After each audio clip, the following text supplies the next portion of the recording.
हमारी अंतःशक्ति भी एक रहस्य से पूर्ण है और वह जगत का विकास क्रम भी।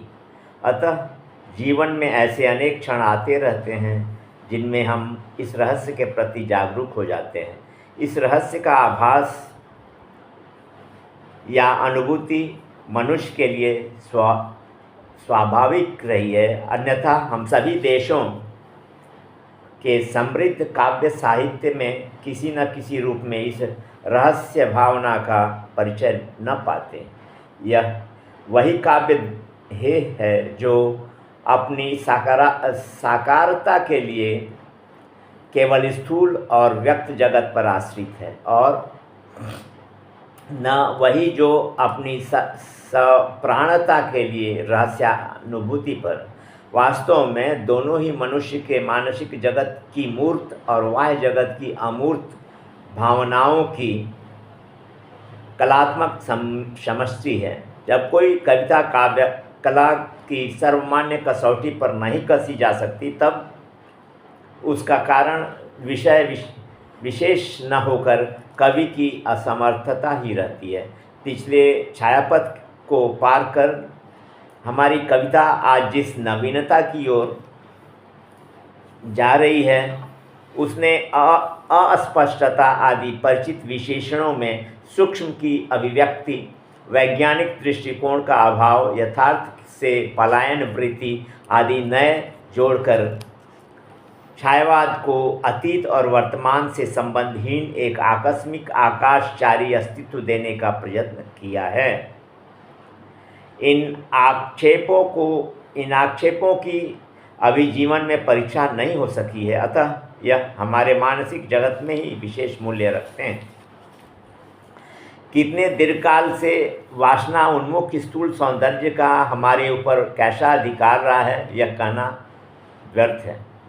युगों से कवि को शरीर के अतिरिक्त और कहीं सौंदर्य का लेश भी नहीं मिलता था, वह उसी के प्रसाधन के लिए अस्तित्व रखता था। जीवन के निम्न स्तर से होता हुआ यह स्थूल भक्ति की सात्विकता में भी कितना गहरा स्थान बना रह सका है, यह हमारे कृष्ण काव्य का श्रृंगार वर्णन प्रमाणित कर देगा। यह तो स्पष्ट ही है कि खड़ी बोली का सौंदर्यहीन इतिवृत्ति उसे हिला भी न सकता था। छायावाद यदि अपने संपूर्ण प्राण प्रवेग से प्रकृति और जीवन के सूक्ष्म सौंदर्य का असंख्य रंग रूपों में अपनी भावना द्वारा सजीव करके उपस्थित न करता, तो उस धारा को जो प्रगतिवाद की विषम भूमि में भी अपना स्थान ढूंढती रहती है, मोड़ना कब संभव होता, यह कहना सरल नहीं है। मनुष्य की वासना को बिना स्पर्श किए हुए जीवन और प्रकृति के सौंदर्य को उनके समस्त सजीव वैभव के साथ चित्रित करने वाली उस युग की अनेक कृतियाँ किसी भी साहित्य को सम्मानित कर सकेंगी। फिर